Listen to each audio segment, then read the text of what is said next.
What's going on, world? You guys already know what the deal is. You guys know that today is Friday. Y'all know that we're doing NCLEX questions. Y'all know I ain't playing no games. Y'all know what I want. I want y'all to smash that like button. I want for y'all to share. I want for y'all to follow. You guys already know what the deal is. I need to know who you are, where you're from, and where you're at in your nursing journey. Y'all are probably wondering where I'm at right now. And if you're not, it's kind of rude. You should probably be worried about my whereabouts. But like I said, I need for y'all to smash that like button. I need for you guys to share. I need for you guys to follow. I need 1,000 likes and I need 100 people up in here. If I don't get it, I'm boycotting. But what's up, y'all? How y'all doing? What's the deal? We are going to be doing NCLEX questions today. My allergies look a lot better. They look a lot better. You know what I'm saying? Today is Friday. Hopefully everybody had a really good week. What's up? I'm off.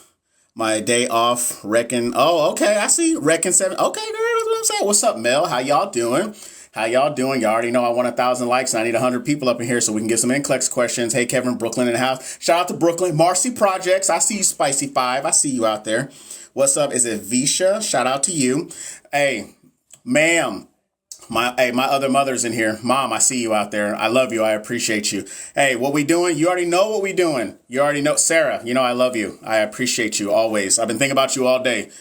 Your book is still fantastic. I'm on chapter 9 now. Hey, we got 100 folks up in here? Shit, baby, let's do the deal. Here we go, y'all. Y'all know we're doing NCLEX questions. We do them every Monday, Wednesday, Friday, 5:30. Some things are going to be changing. Some things are going to be changing here come soon, all right? So y'all better enjoy these NCLEX questions while we get them 3 times a week. All right, while we get them 3 times a week. Make sure you guys go over to thebootnurse.com, check out all the stuff I got going on, as well as we're doing a live class on Sunday. So make sure you guys are a part of that. But here we go. Ladies and gentlemen, here's our first question. Nurse John is caring for a male client receiving lidocaine IV. Which factor is the most relevant to the administration of this medication? Is it decreased arterial oxygen saturation when measured with a pulse oximeter? Is it increase in systolic blood pressure, the presence of PVCs on a cardiac monitor, or increase in intracranial pressure?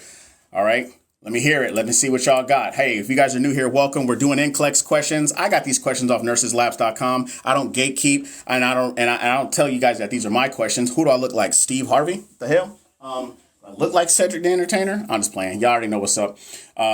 Yeah, give you guys about a good, probably about another 20 seconds. But I want to know who you are, where you're from, where you're at in your nursing journey. Make sure you guys keep smashing that like button. Visha laughing. Hey, and by the way, hey, we're on the road to 10,000 likes. Aaron says, I'm taking my NCLEX next week. Shout out to you, Aaron. Hey, I just signed up to discuss tutoring, but I haven't heard anything back. Send me your email. Send me a DM, because I don't know if you signed up for tutoring anywhere. I didn't see anything pop up, so... take my NCLEX on the 26th. Shout out to you. Ashley, Miss Ma'am, Ashley, tell everybody what happened today. Tell everybody what happened today. I take my NCLEX on the 30th. Shout out to you, Cass. Cass, hey, I can't wait for you to come back and tell me what's up. But here we go, y'all. Here's our answer in 3, 2, and oops, just kidding. And our answer is C, the presence of PVCs, premature ventricular contractions on a cardiac monitor.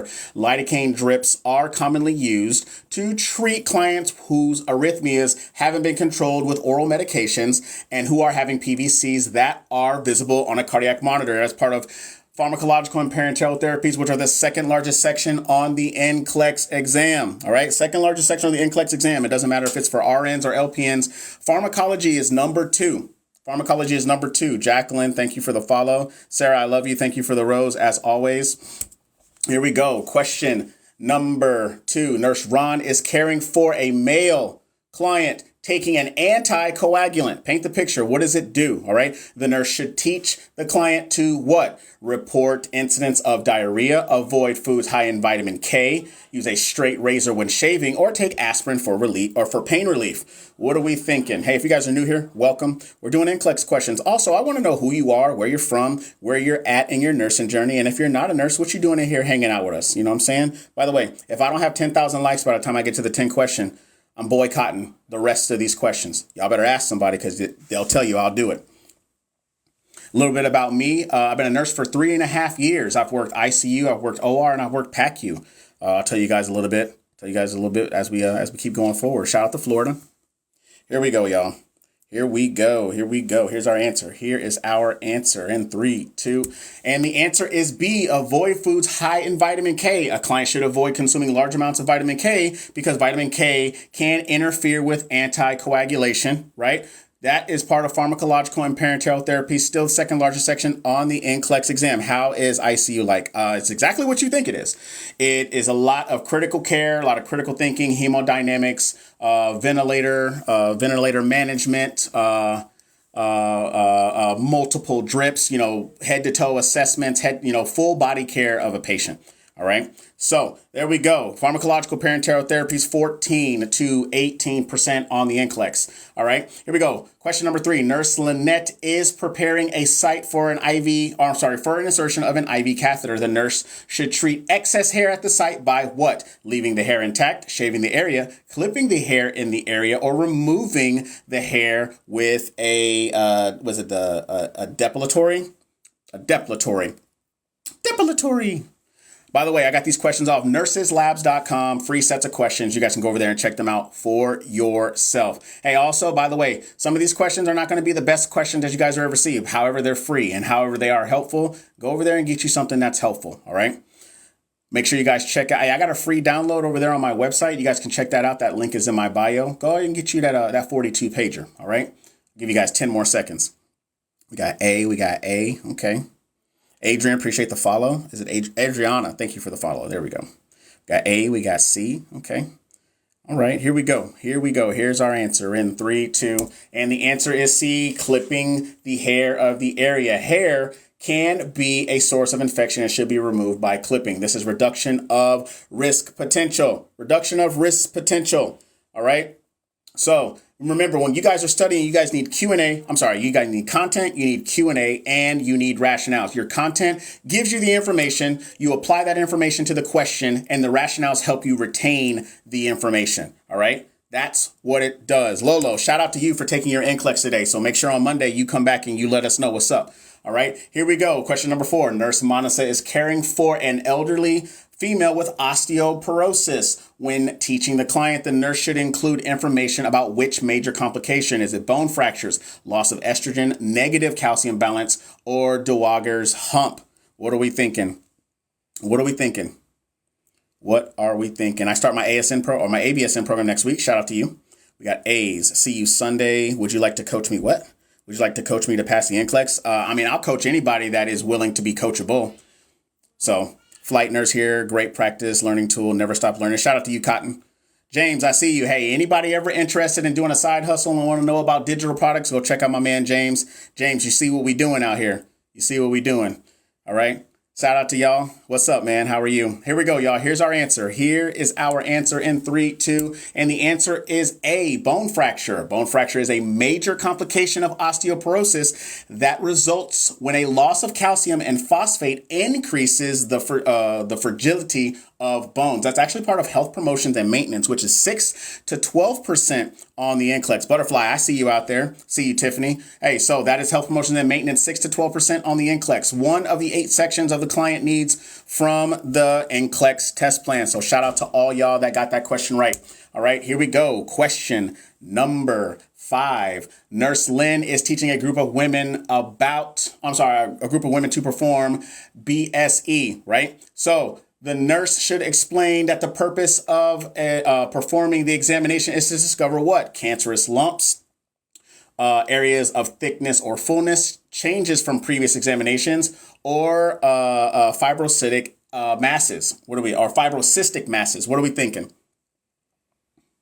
BSE stands for breast self examinations. All right, in case individuals didn't know what that meant. So we got some B's, we got some C's. A lot of people saying C's. Shout out to all 300 plus of you guys. Hey, we're on question number 5 and I'm at 5,000 likes. If we get to question 10 and I don't have at least 10,000 likes, I'm going to boycott the rest of these questions. Try me. But also, y'all keep smashing that like button. You guys share, you guys follow. Hey, if you're in nursing school right now, I don't know what you're doing not sharing this to people. I don't know what you're doing not sharing it to nobody. All right. Here we go, y'all. Here's our answer. Here is our answer in 3, 2. And the answer is C, changes from previous examinations. Women are instructed to examine themselves to discover changes that have occurred in the breast. That is health promotions and maintenance, which is 6 to 12% on the NCLEX. Hey, so here's the thing. When you guys are on NCLEX, you have to think to yourself, like, you could have all the right answers, but which one is the most correct? Which one is more right? All right. And also, if you change your answer, don't change your answer. 9 times out of 10, your first answer is the correct answer. All right. Remember, RTFQ. Who can tell me what RTFQ means? Somebody said that these are easy. I didn't ask you if they were easy. I asked you to answer them. All right. So, and like I said, they're off nurseslabs.com. They're free sets of questions. And trust me, you could see some questions that are easy like that. All right. I'm just letting you know. And it may be easy to you, but you got to think that we have to meet everybody where they are in regards to their learning. Like, some people aren't even in nursing school yet and don't know. Aaron knows. Hey, RTFQ means read the F in question. Hey, ladies and gentlemen, I'm going to be doing a live cardiac medications class on Sunday, January 14th at 1 p.m. Hey, come over there and come hang out. We're going to go over all those important medications that you need to know, from calcium channel blockers, ACE inhibitors, ARBs, all the important ones, some little ditties or some little things to help you remember. We're going to have a good time. Y'all make sure y'all go over there and check that out. That link right there, links in my bio. All right, go check that out. Also, you can go to thebootnurse.com and you can see it there as well. All right, here we go. Question number 6. It says, I was answering his question. Oh, okay, Aaron, I didn't see that. You good. It says, yeah, I've been an RN for over 20 years. Shout out to you. Ma'am, Sarah, I love you. Thank you for the heart. You already have my heart, Sarah, so you already know what's up. 6, when caring for a female client who is being treated with hyperthyroidism, it is important to what? Provide extra blankets and clothing to keep the client warm, monitor the client for signs of restlessness, sweats, and excessive weight loss during thyroid replacement therapy, balance the client's periods of activity and rest, or encourage the client to be active to prevent constipation. What are we thinking? Somebody saying B, crisis. Okay, so think about it. What's another name for hyperthyroidism? Who can tell me? What's another name for hyperthyroidism? I didn't ask you if it was easy. I asked you to answer it. The letters E and the letters Z are not answer choices. Graves, right? So what are some signs of symptoms of somebody who has hyperthyroidism? Everything is up, right? Up, up, up. So remember, run yourself into the grave. Everything is up, up, up. So what are some signs and symptoms of somebody who has Graves' disease, right? Just think hyper, think up.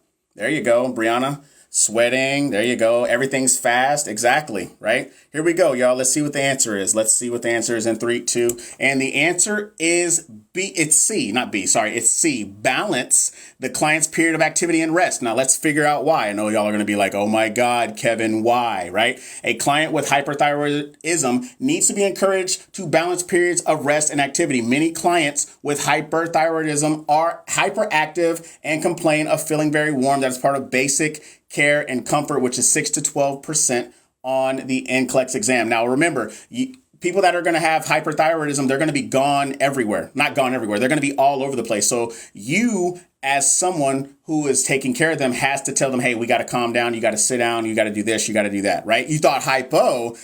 See, you know what you didn't do? You didn't RTFQ. You better read it. You better read the question. Aaron, let her know what RTFQ stands for. All right, here we go. Question number 7. Nurse Chris is teaching a client with a history of atherosclerosis. To decrease the risk of atherosclerosis, the nurse should encourage the client to what? Avoid focusing on his weight, increase his activity level, follow a regular diet, or continue leading a high stress lifestyle. Now, sometimes, the answer is that easy, but got to meet everybody where they are. Some people don't know this. Some people are new here. There's 2 people in here for a fact that I know that are not nurses. All right. So welcome. Shout out to everybody that's here. We're doing NCLEX questions. Got them off nurseslabs.com. Free sets of questions. Go over there and check those out. All right. What I recommend UWorld. I think UWorld can work for a lot. UWorld has worked for a lot of people. UWorld did not work for me. So I didn't ask you if it was easy. I asked you to answer it. All right, here we go. Carl, thank you for the follow. Alyssa, thank you for the follow. Appreciate you. Here we go. I'm in my 2nd semester for nursing. Shout out to you, Jessica Roth. I see you out there. Okay. Here we go. Here's our answer. In 3, 2. And the answer is B. Increase his activity level. The client should be encouraged to increase. No. Hold on a second. Yes. Increase activity level. I had to reread that. I was like, wait, what? No, we're good. We're good. I had to reread that, but that's part of health promotions and maintenance, 6 to 12% on the NCLEX exam. Somebody just asked me a question, what worked for me? I used UWorld multiple times, as well as I used Hearst, I used Saunders, I used Board Vitals, I used all those other ones that are out there. What worked for me eventually was Kaplan and Mark Klimek, right? But then they gave me the tools that I needed from myself to create my own NCLEX course. You guys can check that out in my bio as well. Here we go. Question number 8. Nurse Greta is working on a surgical floor. Nurse Greta must log roll a client following a what? Laminectomy, thoracotomy, hemorrhoidectomy, or a cystectomy, right? Somebody says B. Somebody says A. All right, what are we thinking? Shout out to all 800 plus of you guys in here rocking with me. We're on the road to 20,000 likes. I appreciate y'all. Make sure you guys smash that like button. Make sure you guys share. Make sure you guys follow. Be my friend. Get carpal tunnel for me. Because I would get carpal tunnel for you until TikTok didn't want me to be your friend or something. You know what I mean? Being real passive right now. Being real passive. But shout out to y'all. Also, I want to know who you are, where you're from, where you're at in your nursing journey. And if you're not a nurse, what are you doing here hanging out with us? All right, y'all, here we go. We got some A's, we got some B's, we got some C's. Okay, NCLEX on February 1st. Okay, what did I study? What did I use to study? I already told you what I used. Mark Klimek and not Archer. Oh my God, Mark Klimek and Kaplan. That's what I used. Here we go. Here's our answer in 3, 2.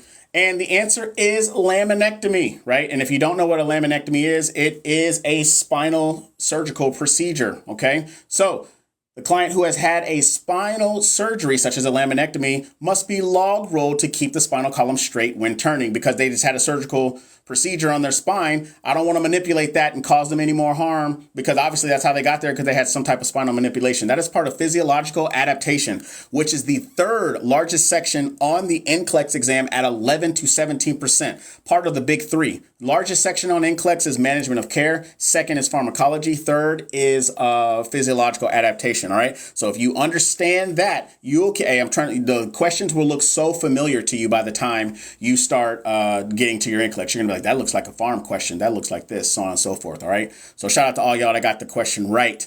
Question number 9, a 55-year-old client underwent a cataract removal of the intraocular lens implant. Nurse Oliver, shout out to anybody named Oliver in here, is giving the client discharge instructions. These instructions should include which of the following? Avoid lifting objects more than 5 pounds, lying on your abdomen in the bed, keeping the room brightly lit, or avoiding straining during a bowel movement or bending at the waist. What are we thinking? Hey, so here's another little thing. I just finished with my military service. It'll be a week ago tomorrow. I did 16 years and 4 months.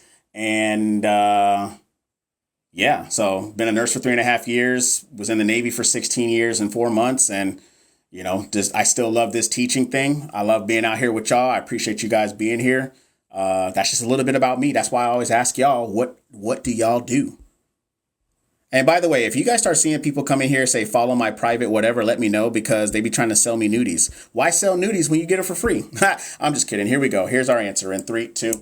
And the answer is D, avoiding straining during a bowel movement or bending at the waist. The client should avoid straining, lifting heavy objects, and coughing harshly because these activities increase intraocular pressure, which is health promotions and maintenance 6 to 12%. 6 to 12% on the NCLEX. I just saw somebody said I've been at the VA for 5 years. Yo, that's the next go round.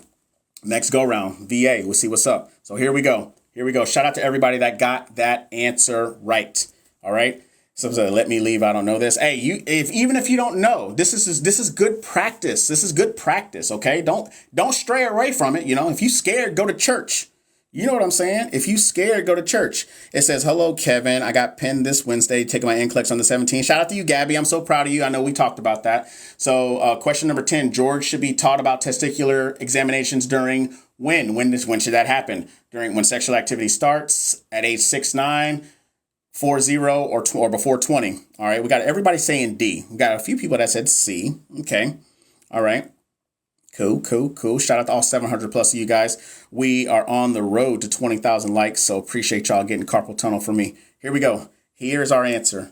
In 3, 2, and the answer is D, before the age of 20. Testicular cancer commonly occurs in men between ages 20 and 30. So all my guys that are in that age, hey, Never mind. Anyway, so a male client should be taught how to perform testicular self-examinations before the age of 20, preferably when he enters his teens. That is part of health promotions and maintenance. Why? Why is because I need to promote healthy things in order to make sure I don't hurt myself, or make sure nothing else happens to me, or I catch it right then and there, so that way there's no issues later on down in life. Not planning on becoming a nurse, just here for the vibes. I appreciate you being here for the vibes. This is what I do. Aisha says, Kevin, thank you for these reviews. They're really helpful, though, on my second semester of nursing school. Shout out to you, Aisha.